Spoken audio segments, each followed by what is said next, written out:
अपने आसपास देखिए, हर कोई पैसे कमाने के लिए काम कर रहा है। इन एक्टिविटीज को हम 3 प्रमुख सेक्टर्स में बांटते हैं।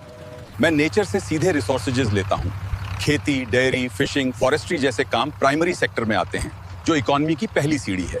मैं डेयरी चलाता हूँ। सिंस मेजॉरिटी नेचुरल प्रोडक्ट्स खेती और डेयरी से आते हैं, इसलिए इसे एग्रीकल्चर एंड रिलेटेड सेक्टर भी कहते हैं। मैं खान में काम करता हूँ। जमीन से मिनरल्स और कोयला निकालना प्राइमरी सेक्टर है, फिर यही कच्चा माल इंडस्ट्रीज तक जाता है। किसान कपास उगाता है, मैं उसे धागे और कपड़े में बदलता हूँ।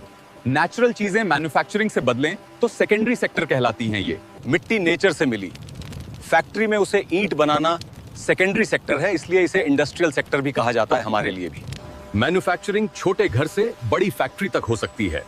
हम कच्चे माल का रूप बदलकर उसका वैल्यू बढ़ाते हैं हर बार भी। मैं ट्रक ड्राइवर हूँ। मैं सामान को खेत और फैक्ट्री से बाजार तक पहुंचाता हूँ। ये ट्रांसपोर्ट सर्विस टर्शियरी सेक्टर में आती है।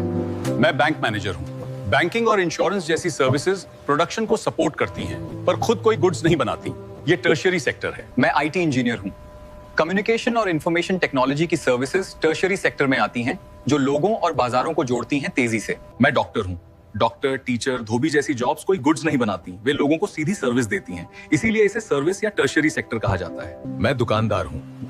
ट्रेड और स्टोरेज से गुड्स ग्राहक तक पहुंचते हैं। ये काम टर्शियरी सेक्टर का इंटीग्रल हिस्सा भी माना जाता है। तीनों सेक्टर्स एक दूसरे पर निर्भर हैं। किसान को ट्रैक्टर चाहिए जो फैक्ट्री बनाती है, और फैक्ट्री को कपास चाहिए जो नेचर से आता है। मैं समझ गया। नेचर से लेना प्राइमरी, उसे नया रूप देना सेकेंडरी और दोनों को सपोर्ट करना टर्शियरी। यही मिलकर हमारी इकोनॉमी चलाते हैं।